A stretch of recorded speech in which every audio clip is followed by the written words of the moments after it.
So you might have seen the Girls Who Code Club out here. Those kids meet every other Monday and have an industry mentor, and I open my room. That's what I do. Yippee. But it's cool because that industry connection, the girls are that group. They have a project that relates to efficiency and recycling and the technology component on the communication and how that's done. And that's a year-long project.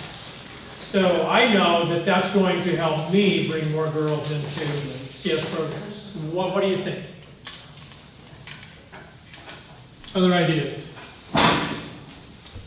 Eric Campbell, what do you do after school? You're not a teacher. But you do something after school that's exciting. So one of the things that we did is we started a, kind of how we have sports boosters, we started a STEM booster club. And so we offer after-school classes to, we start basically second and third graders, and we have classes that are going to run all the way up through eighth graders, trying to build that funnel so we'll get more people forecasting to our great high school curriculum. It's working. Here's what someone has said about Mr. Niebergall. John, raise your hand. Longtime engineering teacher. We got two of them there, but son.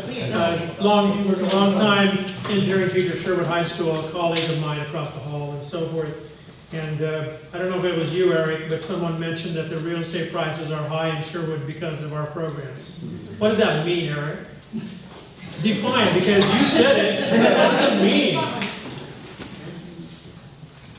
What does it mean? Our real estate prices are high? It means that people are moving to Sherwood because of our schools. One of the things you notice is whenever a house goes on for sale in Sherwood, it's usually sold within a week and a half. The other thing we'll find is that, you know, as soon as their kids are done with school in Sherwood, then they move and another group of kids come in. So they look at my cul-de-sac and all of us moved there about the same time. All of our kids are graduating about the same time, and we're getting a whole new group of kids coming in. And the cool thing about it too is it also raises the tax revenue that we have in our area. So be careful those new neighbors in your conversation that you're going to have in the cul-de-sac. Don't scare them away with what you do for them. Well, I think they've kind of gotten used to me because just last week I'm working with some high school kids over the summer. We're finishing up our R2D2 droid.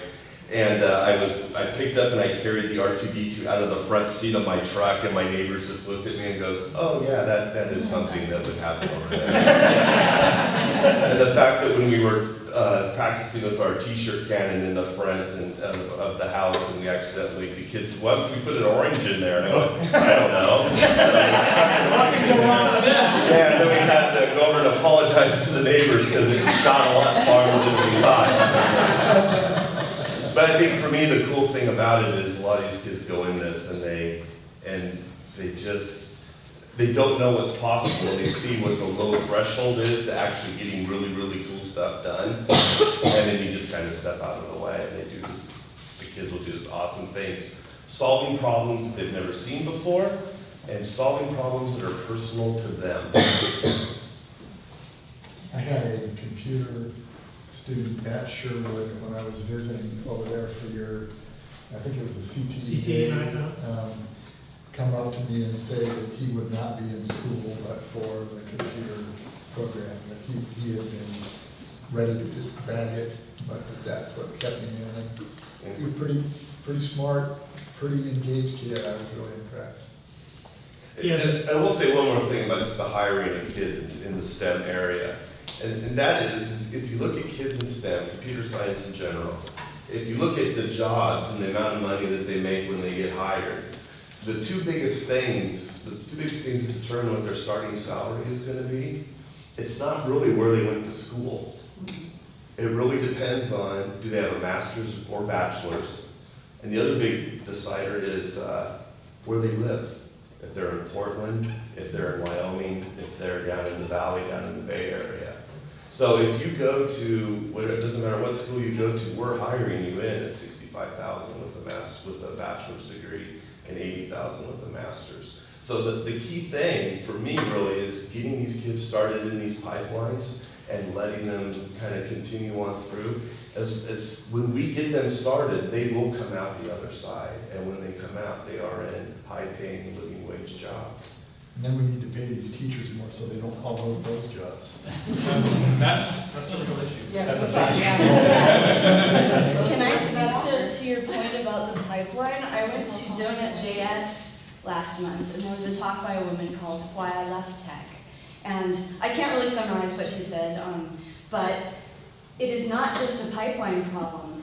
Like Savannah said, and I was, in high school and college 15, 20 years ago, we faced the same issues that out of, everyone with bright ideas and a lot of drive and ambition, they graduate, and they enter a hostile work environment that's going to drive them out. That's a problem that we have too. I want to focus on education, but we need so much support. We need support in industry as well as in the K-12. Well, it's hostile work and also hostile higher education. True. Is where a lot of my friends they haven't made it. I mean, we had that community and we had the support of industry representatives coming in, our teachers, everything else, and then we get past that and, it's a whole different world.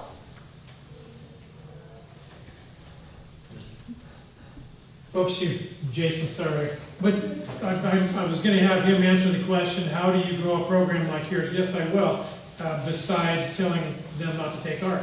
But you have any just tidbits? Because here, folks, we've heard from model programs, but model programs have a value because things are happening that's working. You heard about Don's program there from Savannah, and things are working that can be replicated. So what are you doing that some of the rest of us can do? Well, one thing is that you make your budget literally nothing. So like you run everything in open source software, you run everything at as close to zero as you can, you use reusable kits.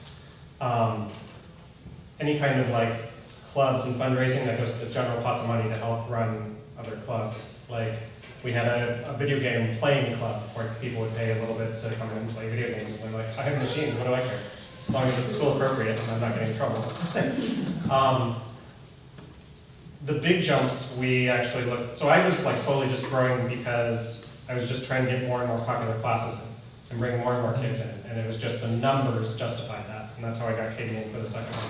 But when we wanted to go to engineering, we needed real equipment. And that's when we did the big grant, the $325,000 grant.